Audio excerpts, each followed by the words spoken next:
नागपूरच्या गणेशपेठ पोलीस ठाण्याच्या हद्दीत लग्नाचा आमिष दाखवून एका महिलेवर वारंवार बलात्कार करण्यात आला। पीडित महिलेच्या तक्रारीवरून पोलिसांनी आरोपी विरुद्ध गुन्हा दाखल करत तपास सुरू केला आहे।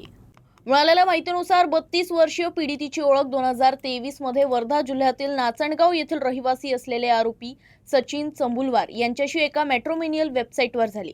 आरोपीने आपण घटस्फोटीत असल्याचा दावा केला आणि मॅट्रोमोनियल वेबसाईटवर खोटी माहिती दिली।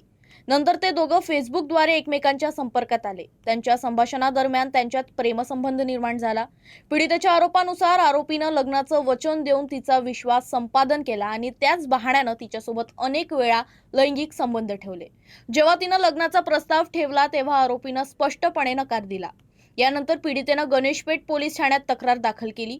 पोलिसांनी आरोपी विरुद्ध बलात्काराच्या संबंधित कलमांखाली गुन्हा दाखल केला असून तपास सुरू केला आहे। तो मॅरिड असताना सुद्धा संबंधित महिलेसोबत त्यांनी मी डिवोर्सी आहे किंवा माझं हे झालं असून मला एक मुलगा आणि एक मुलगी असून असं खोटं सांगितलं आणि त्यानंतर सुद्धा त्याने तिच्याशी शारीरिक संबंध चालू ठेवून लग्नाच्या आमिष देऊन फसवणूक केल्याचा गुन्हा आपण त्याला दाखल केलेला आहे। सध्या आरोपी त्याच्यामध्ये फरार आहे।